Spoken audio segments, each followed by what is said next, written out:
Es Gospel Night, el Evangelio de la Noche.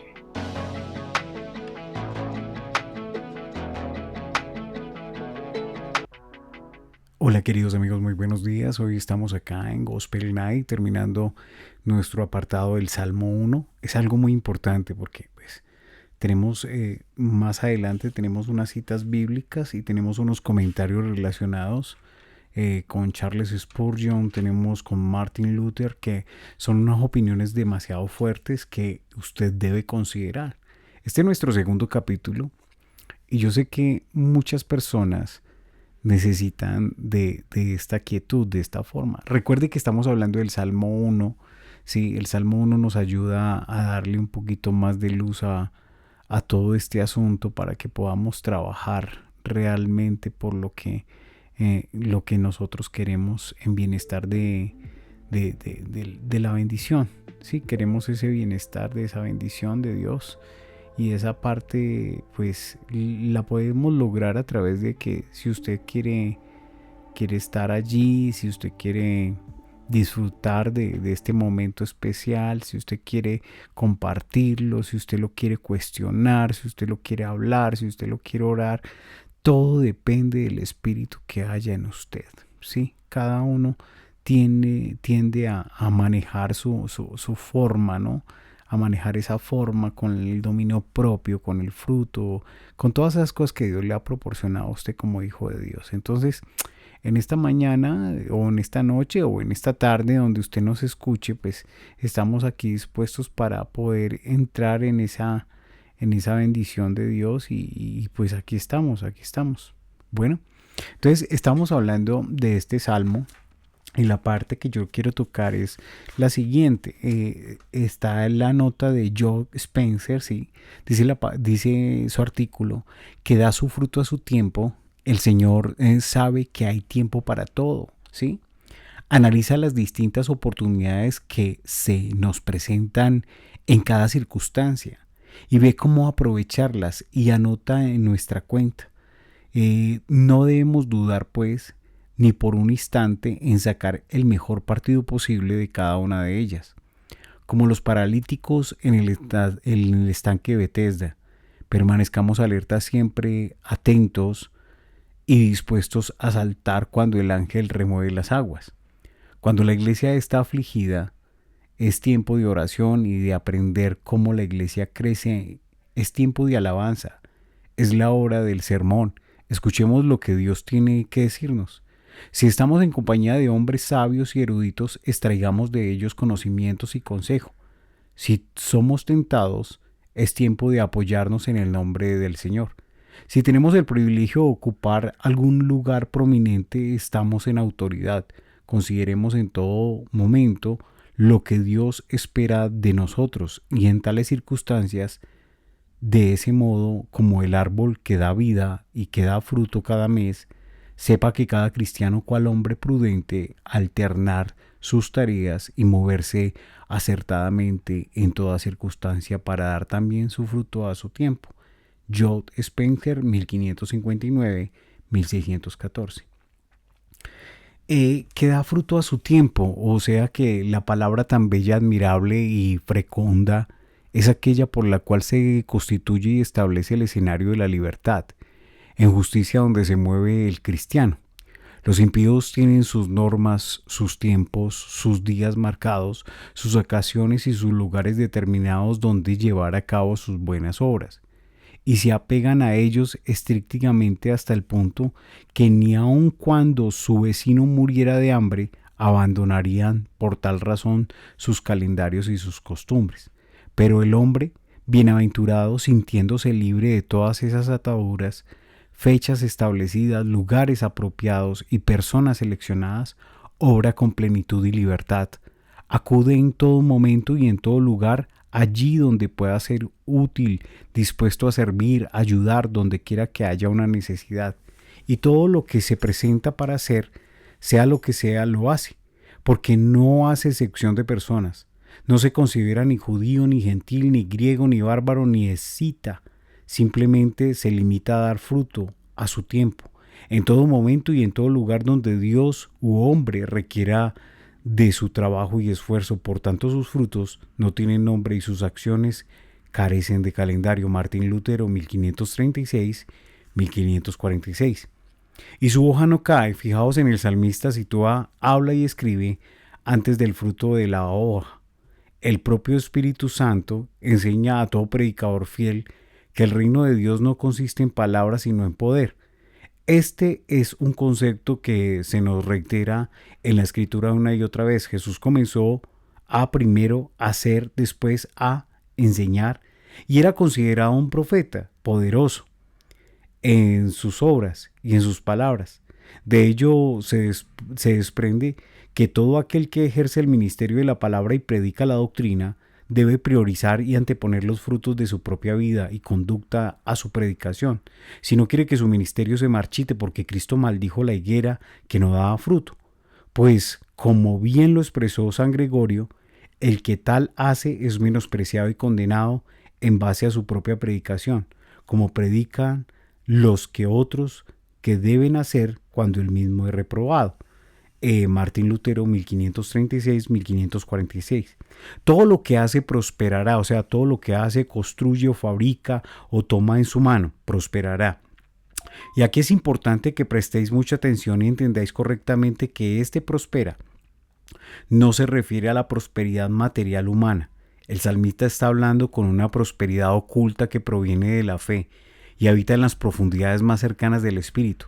Y por tanto, quien entienda que las posee debe cuestionar cualquier otra y considerarla como la mayor adversidad, pues el diablo odia profundamente y en toda su amargura esa hoja que no cae, tanto como odia las palabras de Dios, y odia con la misma intensidad a los que la predican y a los que la escuchan, y los persigue auxiliando a su labor por los poderes de este mundo. Por lo tanto, el hecho de que el hombre bienaventurado prospere debe considerarse siempre como un milagro, el mayor de los milagros. Martín Lutero.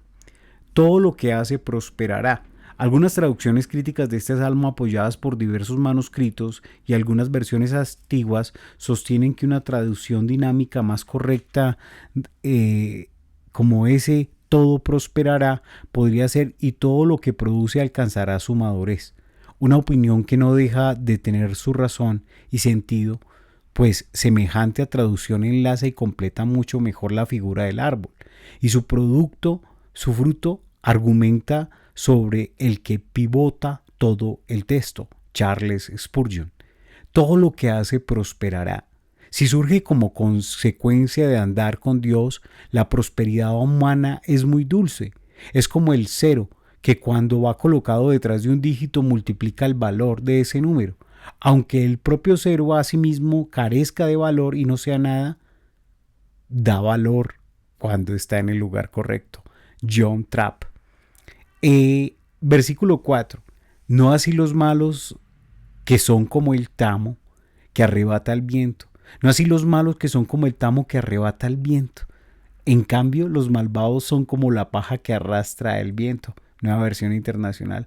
No así los impíos, que son como paja que se lleva el viento. Biblia de las Américas. No así como los malos. Y llegamos aquí encabezando de la segunda parte del Salmo, en este versículo que se utiliza la situación lamentable de los malos a modo de contraste para realizar el colorido de la descripción que se hace de los buenos en el versículo precedente, tanto de la Septuaginta como de la Vulgata. Refuerzan en su traducción el sentido, añadiendo un doble negativo, una recepción enfática de inversión. No así los malos, no. Estamos pues aquí ante un hebraísmo típico de énfasis mediante la técnica de doble negación, con el propósito de dar a entender que cuanto se ha dicho anteriormente, cualquier cosa buena, agradable en relación a los justos, en el caso de los malos, es absolutamente contraria, falsa e inversamente proporcional. Oh, qué terrible resulta imaginar siquiera que nosotros pudiéramos ser merecedores de ese doble negativo de inversión en lo que respecta a esas promesas. Sin embargo, esta es precisamente la condición en la que se encuentran los malos. Si es importante remarcar aquí el uso el uso término malos, pues como hemos visto al comentar el primer versículo, esos malos a los que se refiere el salmista no son más que principiantes en el camino del pecado. Digamos que son meros aprendices de pecadores, el tipo menos ofensivo, y tan solo un poco negligentes en lo que respecta a las cosas de Dios, pero que mantienen intacta su moralidad. Y si a esos tal es condena y tal triste situación que el salmista les anticipa, cuán terrible no será la que les corresponde a los que ocupan los siguientes peldaños en la escala de la degradación moral y espiritual: a los rematadamente pecadores y a los escarnecedores y a infieles y reprobados, que son como el tamo que arrebata el viento. O sea, la primera parte de la frase que describe negativamente el carácter de los malos: son como tamo, algo insignificante, muerto, carente de sustancia, sin ninguna utilidad, que no sirve para nada. Y en la segunda, el salmista presenta una imagen de un destino que arrebata el viento. La muerte les alcanza repentinamente como un soplo y serán consumidos en el fuego que nunca se apaga. Charles Spurgeon. Como paja arrastrada por el viento, lo muestra la Nueva Versión Internacional. Este versículo nos enseña que, de paso, que incluso los malos tienen, aún sin saberlo, algo por lo que dar gracias. Deberían agradecer a los piadosos, a los días buenos que viven en este mundo, puesto que esas gracias a ellos y no a sus propios méritos, que gozan de lo que gozan. Pues así como la paja, en tanto permanece unida al trigo, goza de los mismos privilegios que se conceden al trigo y es expuesta cuidadosamente junto al trigo en el granero, pero tan pronto es separada del trigo y puesta en la parte que es desechada y esparcida por el viento, así los malos, en tanto que se hallan en la compañía de los buenos y en medio de ellos participan de algunas de las bendiciones prometidas a los buenos, pero si los buenos los abandonan, se apartan de ellos, entonces cae sobre ellos como un diluvio de fuego, como ocurrió en Sodoma con cuando Lot la abandonó y fue de la ciudad. ¿Y qué fue de la ciudad? Lo dice el Sir Richard Barker. Que arrebata el viento, que el viento sacude o lanza por el aire. La versión Caldea, en lugar del viento, traduce torbellino. Henry Iceworth. El versículo 5 dice: por tanto, no se levantarán los malos en el juicio, ni los pecadores en la congregación del justo. Dice: por tanto, no se erguirán los malos en el juicio, ni los pecadores en la congregación de los justos. Reina Valera del 77. Por eso no se sostendrán los malos en el juicio, ni los pecadores en la asamblea de los justos. Nueva Versión Internacional. Por lo tanto, no se sostendrán los impíos en el juicio, ni los pecadores en la congregación de los justos. Biblia de las Américas. Por tanto, no se levantarán los malos en el juicio. Y en realidad, si se levantaran, pero para ser juzgados, y no serán absueltos. Por ello, no se erguirán, porque serán sentenciados. El miedo hará presa de ellos, y no levantarán la cabeza. Huirán incapaces de decir nada en su propia defensa, porque se ruborizarán y serán objeto de desprecio eterno. Bien pueden los justos suspirar por el cielo, porque ningún malvado morará allí, ni habrá pecadores en la congregación de los justos. Toda iglesia tiene demonio metido dentro de ella. La cizaña crece en los mismos surcos del trigo, y no hay una sola era que haya sido limpiada completamente del tamo. Los pecadores se mezclan con los santos y la escoria con el oro. Los preciosos diamantes de Dios se hallan todavía en el mismo terreno que los guijarros. La porción de los justos produce reacciones de enfado en los hombres de Sodoma. Regocijémonos pues en que allá arriba, en la congregación general de los nacidos de nuevo, no se admitirá a ningún alma que no haya sido previamente renovada. Los pecadores no pueden vivir en el cielo. Estarían fuera de lugar, fuera de su elemento. Sería más fácil para un pez vivir fuera del agua encaramado en un árbol que para un malvado vivir en el paraíso. Aún considera entrar, el cielo se convertirá para él un infierno porque no hace falta preocuparse, porque jamás se concederá tal privilegio al hombre que ha elegido preservar sus iniquidades. Quisiera Dios que concedemos a nosotros un nombre y un lugar en sus atrios allá arriba. Charles Spurgeon. Por tanto no se levantarán los malos en el juicio, porque los malos nunca llegarán a formar parte de la congregación de los justos, porque ambos van por caminos distintos. Los justos siguen un camino que Dios conoce, los malos un camino que Dios destruye, y puesto que ambos caminos no pueden llegar a cruzarse, cabe pensar que lleguen finalmente a un mismo destino, para dejarnos la certeza de que esto es así, que los justos y los malos nunca se juntarán en un mismo lugar. El salmista relaciona el camino de los justos con el primer eslabón de la cadena de la bondad divina.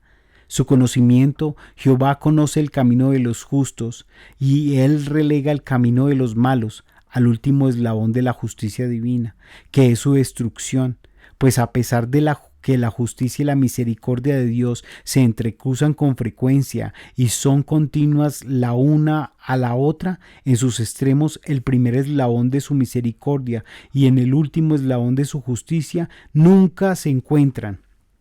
Dios no ordena la destrucción de los malos hasta que no se ve obligado a exclamar necios, vos, como lo dice en latín, no os conozco. Y cuando Dios exclama Neusius vos, decreta con ello que están fuera su conocimiento, porque no hay posibilidad alguna de que puedan llegar a juntarse con los bienaventurados. Richard Baker. Por tanto, no se levantarán los malos en el juicio, ni los pecadores en la congregación de los justos. Hay más posibilidades de encontrar una serpiente en Irlanda que a un pecador en el cielo. John Trapp. Versículo 6. Porque Jehová conoce el camino de los justos, mas la senda de los malos perecerá.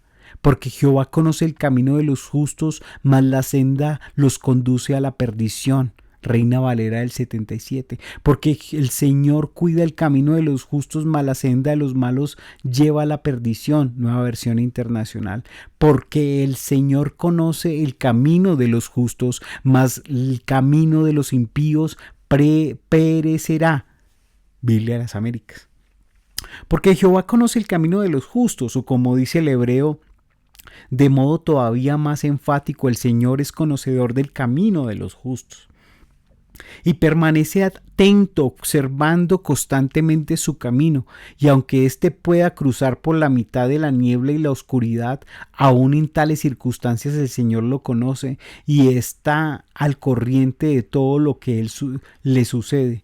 Tiene contados los cabellos de nuestra cabeza y no permitirá nada malo que nos acontezca. No en vano exclama el justo Job: Él sabe el camino que tomó, cuando me haya probado saldré como el oro. Mas la senda de los malos conduce a la perdición.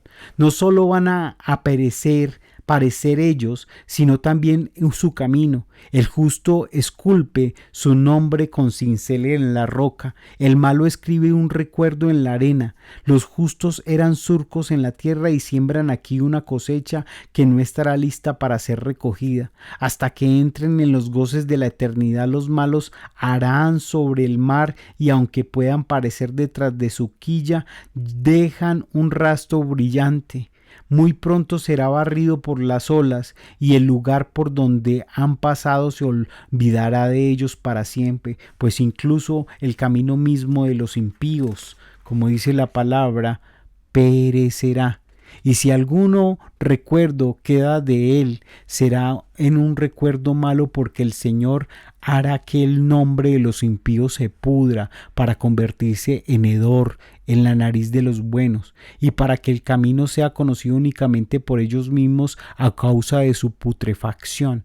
Quisiera el Señor limpiar nuestros corazones y nuestros caminos para que podamos escapar de la condenación de los impíos y disfrutar las bienaventuranzas de los justos. Charles Spurgeon. mas la senda de los malos conduce a la perdición, como lo van a perecer ellos, sino que perecerá también su camino. El justo cincela su nombre en la roca, pero el malo escribe sus recuerdos sobre la arena. Charles Spurgeon. El camino de los justos, es decir, de aquellos que viven una vida recta y a los que se les ha sido imputada la justicia de Cristo. Thomas Wilcox. Porque Jehová conoce el camino de los justos, mas la senda de los malos perecerá. Mirad cómo David nos atemoriza para que abandonemos toda apariencia de prosperidad y elogia en cambio las pruebas y las adversidades en las que podamos vernos sometidos, con el fin de que sigamos el camino de los justos, porque este camino de los justos es un camino oculto que pasa desapercibido a la mayoría de los seres humanos, convencidos de que no existe y de que Dios conoce ni sabe nada de la mayoría, pero así, Dios sí sabe, pero así es la sabiduría de la cruz. De modo que únicamente Dios conoce el camino de los justos, a veces tan escogido que pasa desapercibido incluso a los propios justos, porque la diestra divina los conduce y dirige de la forma maravillosa, mostrándole lo que hay delante en el camino, no a través de sus sentidos físicos, no mediante la razón humana, sino exclusivamente por la fe, que es capaz de ver en tinieblas y contemplar las cosas invisibles. Martín Lutero. Queridos amigos, hemos dado finalización a este salmo el día de hoy, en la noche de hoy o la tarde de hoy. Esto es Gospel Night, el Evangelio de la Noche. Bendiciones. Esto es Gospel Night, el Evangelio de la Noche.